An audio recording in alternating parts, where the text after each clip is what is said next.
Hello folks, so it's been a wee while since I posted a video. I was away in Pulaski on a fishing trip. So before I kick on and tie this fly, I want to say thanks to Funbar, to Ray and his wife Sharon, to Tommy and the Moons. Thanks for your kindness and your hospitality. And thanks to my travel partner, my Uncle Chris. An excellent trip. We had 2 weeks in Pulaski, 2 long weekends fishing for king salmon, and I really enjoyed the break, enjoyed the trip. So for the guys that were in America, thank you for everything he's done when we were away. So getting back on this fly here, so today I'm going to tie wee fly called the Copper John. Very good fly for rivers and for still waters. Covers a range of different. It doesn't represent anything in particular, but seems to work very well on, as I say, on a range of different scenarios. So I'll just get kicked on and get started here. So the hook and the vise is a size 10. Camazon B175. To that I've added a black 3.2mm tungsten bead. The thread I'm going to use is Gordon Griffiths sheer 12/0 in black. So I'll just get started behind the eye of the hook, run on a few turns, come down to the point of the hook, and then with my scissors and trim away with the excess. So to add a bit of width to the fly, what I have here is fine lead-free wire. So I'll just remove roughly about 3 inches of the wire. And how I wind this on, this is it's just a wee hook, wee hook for holding, wee pin for holding hooks whenever I'm varnishing or resin. So what I do with this, I'll turn the hook over a wee bit, put the clip over, and then slide the lead on the hook of the clip, and then just start winding that on from where we stopped our thread. And you want 8 to 10 turns of your lead coming up, pull that up behind the bead, remove your clip, come on then on the lead wire that we have, this end, just turn that on, and then run your thread up. I'm just going to remove that end, just run your thread up and secure down that lead wire, and run up and down it a couple of times just to give a coat of thread over the top of the lead to keep that on. So bring your thread back down to between the point of the hook and the barb. So the next part, the tail on the fly, this is dyed brown goose bite. So I have removed here 2 bites from the full filler. So you want to lay these down back to back. And what I mean by back to back, if you look at the bite, they're curved. They curve out the waist. So you want to put these, as I say, back to back, so that the 2 curves are facing away from one another, like this. So you want your 2 bites roughly the length of the body of your fly out over the back. So hold these down tight in your left hand, come on then, punch and loop them on, give a couple of turns, and just come in then and take your time and fix them 2 bites down into place. And you want your tail to sit level with one another. Hold them tight, and then run your thread up and tie them bites down on tight and bring them up to where we started or laid. Come on then with our scissors and snip away those excess bites.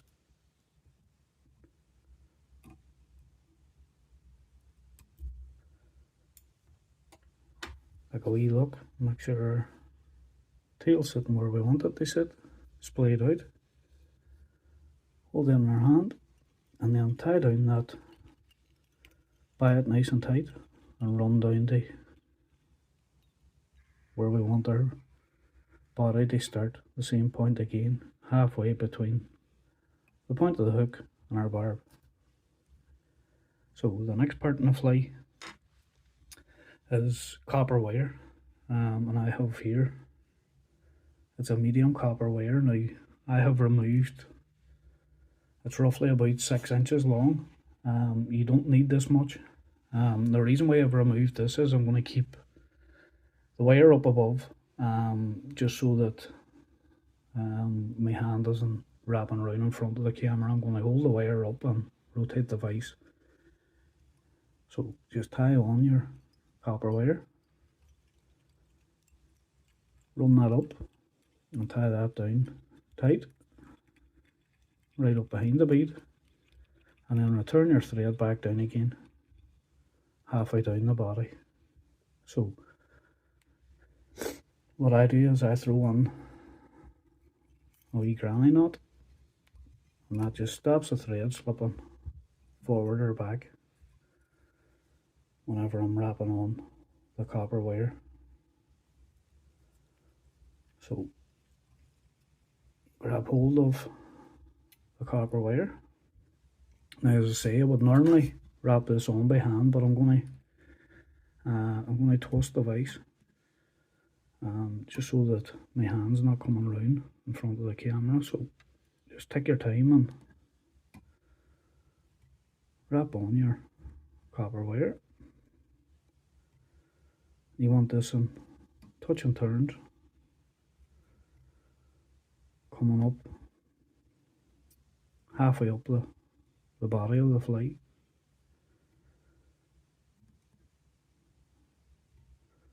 So just keep bringing that up in touch and turns. And as I say, you want this halfway up the fly.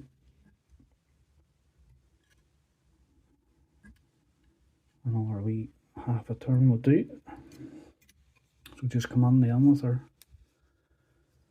bobbin holder, give a turn over and a turn in front, turn over, turn in front, pull the wire out straight, come on then and tie that wire down tight. Come on then and helicopter away that excess, and then run our thread back down to where we want our thorax to come, where we stopped our copper for the body. Now, the thorax cover on the fly, this is a large pearl mylar. So you want to tie on your mylar, you want to lay this down in the middle of the back of the fly. So come on and a couple of turns over, and then just take the time and line that up so that's coming. Now that's going to fold back over again on top of itself, so that's sitting straight along the shank of the hook. give her tight turns over that and run the thread up behind the bead, tie that down tight, return the thread back down to where we want our thorax cover to fold from. So the next part in the fly now is this is a piece of peacock here. It's still got the end on it where I stripped the hair off the feather. So just come on and trim that away. Now, when you're working the hair, there's two sides in the hair. You have a thicker side and a thinner side. You want the thicker side to be pointing down, and the reason being, whenever we start to wind that on, it'll turn on the same as a hackle. So tie that on, run our thread up behind the bead, and then take your time then and start winding on that hair, and you'll see as you're winding it on, the fibres in the hair start to stand up the same way as they would with a hackle, and run that up just short of behind the bead. Come on then and give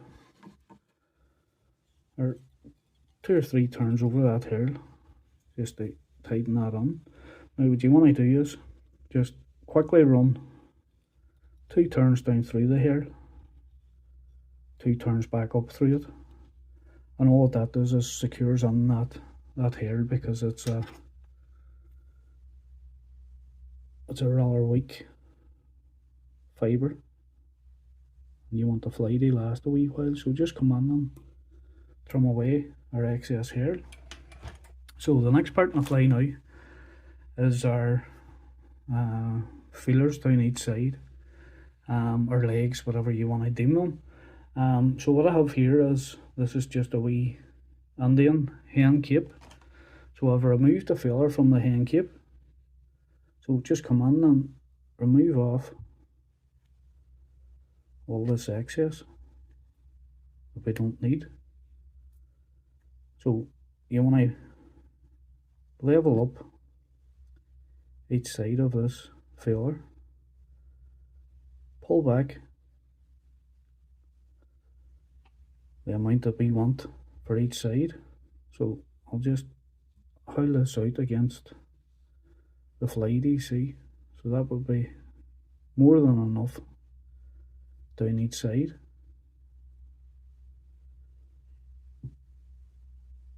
So level that out. What you want to do then is just come on this top, hold this tight, come on and trim that away, and that leaves us with the piece that we want to create our 2 legs down each side. So flip your hook over, lay the V down over the top of the bead. Now you don't want to bring this V down under the fly. Lay the V down over the top of the bead.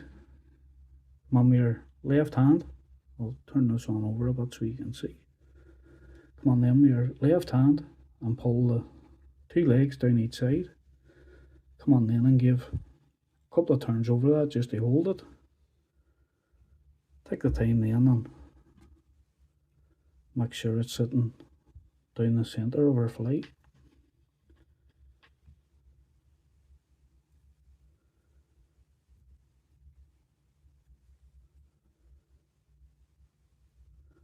And reach for your thorax cover and bring the thorax cover over the top and between the split that we made on the hen hackle. Pull that over the top, hold that down tight, and come on and give 2 or 3 turns over that pear tinsel. Take a wee look in and see the length of the hen hackle, and if needed, reach for the top and pull that in just to shorten them up or lengthen them, whatever you need to do.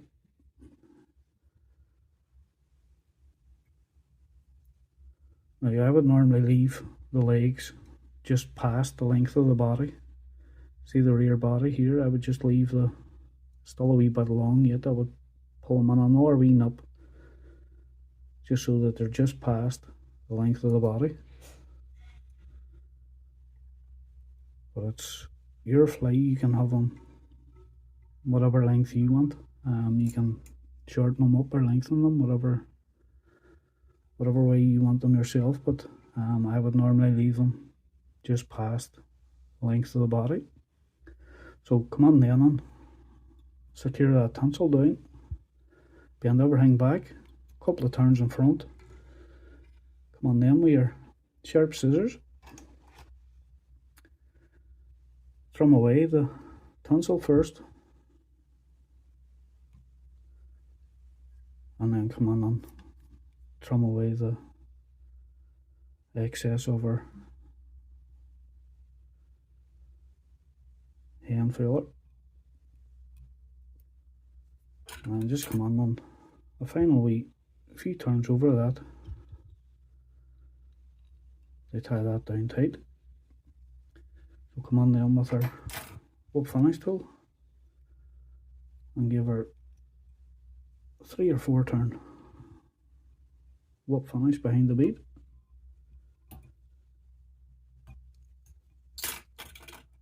Come on then and trim away that excess thread. Take the time then and pull them legs down into the shape we want them. Come on with our scissors, and any excess we have here, just come on and tidy that up.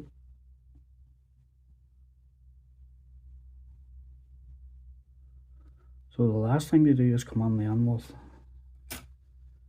our UV resin over the top of this. Is resin from Blood and Buzzer. So just come on and give her thorax cover a coat of resin, and don't be scared of the resin. It'll soak down into the thread. Get a wee needle, turn the fly over and just look and see and make sure that resin is sitting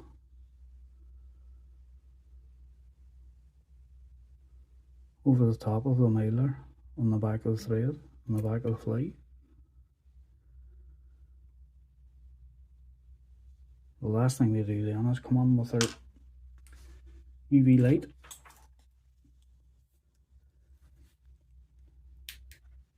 and just set that resin.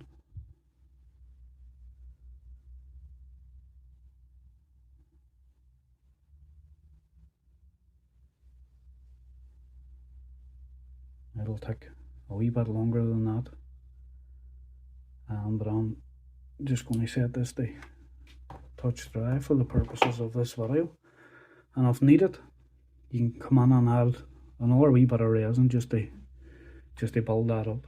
But that's the tie-in of the Copper John, and as I say, a very good fly for fishing rivers or lakes, and because of the weight we'll get down to the fish very, very quickly. And one that, a fly that everybody should have in their fly box. It's certainly worth a throw on days where the fish are lying deep. So there you go, folks, that's the tie-in of the Copper John. So thank you for watching, and until the next time, tight lines.